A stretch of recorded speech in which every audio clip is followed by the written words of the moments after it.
I welcome you to my another video about tools. Today we will have a look at ProCraft PW750 angle grinder. First comes huge thanks to ProCraft company for sending me this tool for review and for free. The angle grinder has 125mm guard and should have nominal RPM of 11 respectively 12,000. I have already measured the RPM of this tool and it was 10,200 revs per minute. Its nominal power input is 750 watts and I must say if you press on it like really hard it takes maximum of 1 kilowatt. But if you apply just the right pressure you are at approximately 600 watts. So the nominal power is true. Also, this grinder has soft start with input current limit of approximately 4 amperes, so it doesn't trigger your circuit breaker on startup. Another parameter is weight. This grinder weighs 1.97 kilograms. Just tool, guard and handle, no disc. Now let's get to unboxing. This box is sold for circa 43 euros. That means we are in DIY hobby segment of angle grinders. Box itself is unbelievably small. At first I didn't even believe there could be angle grinder, but it was there alongside with other things like this guard. Always have this on please, as I don't want my viewers to die. Then there is wrench for nut and for nut. This is for disc nut and this is for guard nut. Some papers are also included, but nothing useful in them. Then there are brushes. Nice thing to have, since no one wants to keep measuring with caliper and looking for same size brushes online. You just got spares. I will also cover brush run-in or break-in procedure later in this video. One more thing, the website looks rather cheap and the product looks like cheap Chinese tool. But when it comes to unboxing it, you get completely different feeling as the grinder is stiff and hard. So first impression from the website would actually repel people away from buying it. But the product itself it's not like this and feels good and sturdy enough. Let's have a look at it and disassemble it. I like the green plug. You can tell it is from this grinder even if you have like 5 cables all knotted together. We then move to our cable. RN rubber is made for stepping on it or for spilling oil all over it. There is also this cable tie with ProCraft logo on it. It's good to have if you want to frequently transport or put your grinder on shelf. The worst way to compress cables is like this. These sharp bends damage copper and insulation. You always want to roll it in circles, and this cable tie helps hold the circle. This is cable bend protector. In my opinion, maybe even overkill, and this ring prevents the rubber from cracking from the end.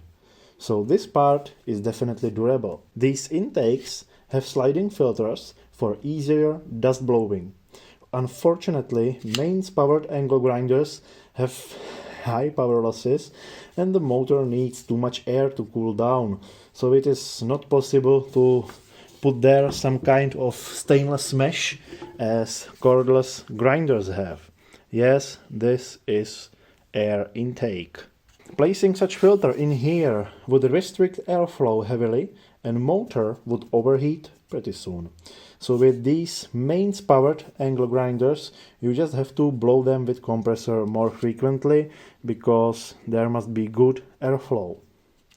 The outer diameter is always huge on mains powered grinders. Only brushless and pedal switch grinders have more ergonomic handling. One can easily not notice these two stabilizers.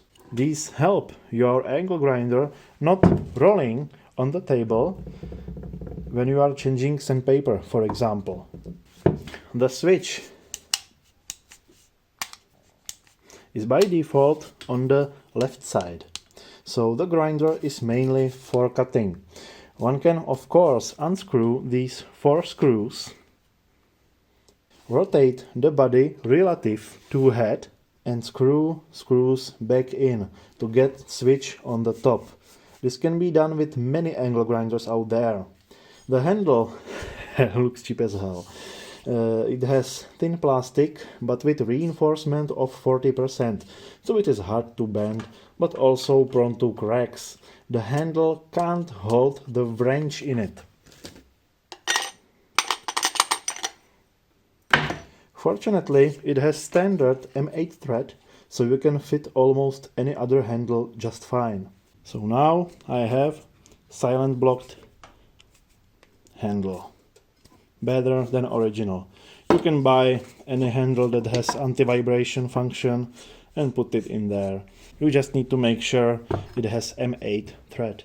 Aluminum head has hammer color. Personally, I think this belongs to 1980s, but that's just color. The lock button has 3 positions around the spindle in what it can engage. It can be pressed right even under different angles. This is perfect. Some angle grinders out there can't have this button pressed if you apply pressure not exactly from above.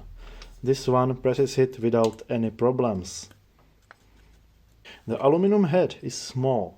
It has only 32 millimeters in radius. So there is no problem if you want to go deep into material or if you want to use smaller discs. We move to the guard. Being made from 1.5 mm thick steel, it is stiff enough. It even has nice shape. But what causes pain is this locking system. This pedal just keeps making the effective depth of cut smaller. You will, and I guarantee it, have this part ugly and rusty from all the impacts and scratching. It would be a lot better if the guard was made with either just welded nut and small bolt or completely redesigned and be made flat, just like this angle grinder has it. This is much better system. Moreover, the bolt here has this pressing and it should have been done rotated by 90 degrees. Not like this, because it expands in this axis and then scratches the paint of the head, as you can see now.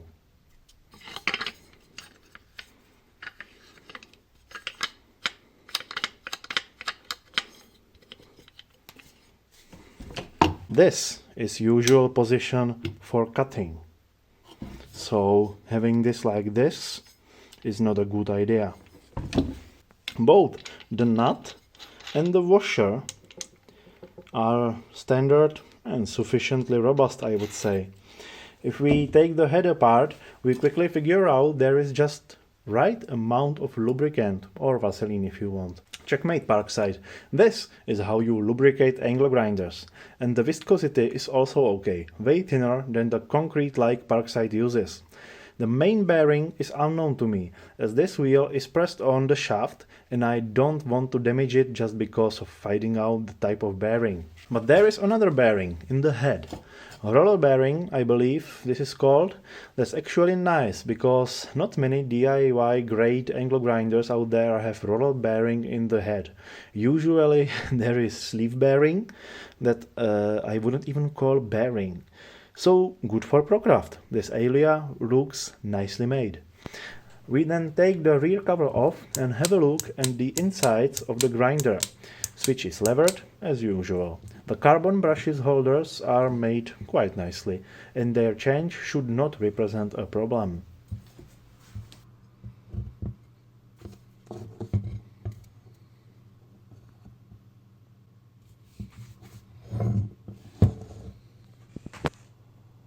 Before we turn the angle grinder on, there is one thing to do. And this procedure applies to any tool that has brushed motor in it. It may be commutation DC motors in cheaper or older cordless drills, and other tools or universal motors in tools like this. These motors have carbon brushes that from factory are not ideal. Ideally, the brush should go exactly around the commutator and have the same radius cut out. So the brush touches the commutator with all its area. But that does not happen with new tool. Brushes are square, so they only touch the rotor with a single line in the middle of the brush, as you can see. This means there is bigger resistance that resists the current that wants to pass from the brush to the winding of rotor. Rotor in this case is my drill bit. The more we press on our running grinder, the more current passes through it. Driving huge current through these rather new brushes will cause excessive sparking during running, and most probably with orange sparks. Orange sparks always indicate a problem. Always. So the high resistance causes high power losses in just a single small spot. That means there is local overheating and melting. Not only the brush gets grinded, but also the commutator gets damaged. It gets locally melted and grows some holes and ugly edges, so it grinds the brushes even more. Such angle grinder then has low power, smells with burning, and finally fails prematurely. So we need to perform brush break-in or brush run-in. We turn our tool on and let it run at full power with no load and for few hours. For example, I broke in brushed cordless drill by discharging 2 batteries at maximum revolutions and no load. This angle grinder got break-in that lasted approximately 3 hours of running on my desk with no cutting disc in it. This way, brushes get sanded or grinded to the same radius commutator has. So they sit not like this, but like this. This break-in procedure was widely done by RC hobbyists like 30 years ago, when brushless motors for RC weren't invented yet. These folks would even put the motors in distilled water, because the water would wash dust from the brushes away. But I don't recommend putting any tool in water. Air is just fine. And one more info regarding brushes. If you keep grinding or polishing with your angle grinder for too long on lower RPM, or keep, for example, screwing screws with your drill for a long time, the commutator may get dirty from brushes, just as we can see on this DeWalt motor. This ugliness reduces tool's power and increases power losses, because it makes a little short circuit. This can be solved by shorter something like break-in, like 5 minutes of maximum RPM with no load. The commutator should clean itself. So now that we have our tool broke in, we can begin using it. I am using 3M Cubitron cut-off disc. That performed best in my test of 56 angle grinder discs, and I also have this test on my YouTube channel. Always remember to put the disc with its washer to the tool side, so the disc tightens itself if it accidentally slips. Then you tighten the nut by hand, and you can even tighten it by the maximum radius of the disc. You don't need to tighten it with this. This is only for unlocking this nut that has been stuck because of excessive load. So I put my goggles on. So now let's turn on the machine.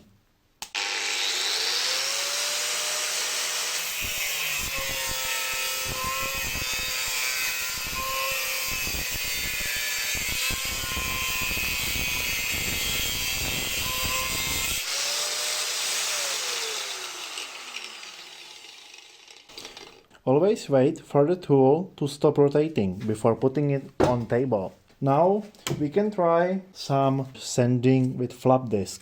Let's test it.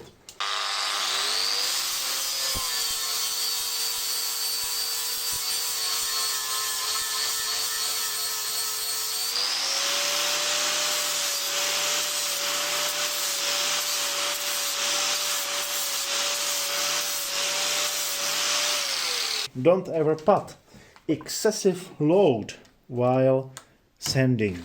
Look at this.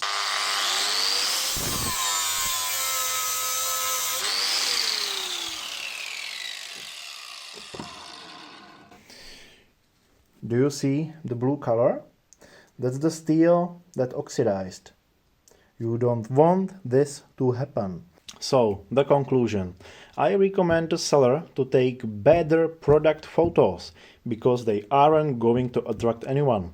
Another thing is fixing the numbers there, like RPM, and adding values like decibels and such. The tool itself is nicely made, with good enough quality, and the cooling is also made well. 10,200 RPM is useful mainly for cutting, so is the default pitch position. I like the small head with its bearings and the lubricant, and also spare brushes. I would then improve the quality of the handle and rework the way the guard is held on. So I think this grinder can actually be worth the money, as it is made nicely and rigid, I would say. Good tool for every garage or any rather DIY workshop. Once again, I thank ProCraft company for sending me the tool over for review. That's all for this video. Goodbye and see you next time.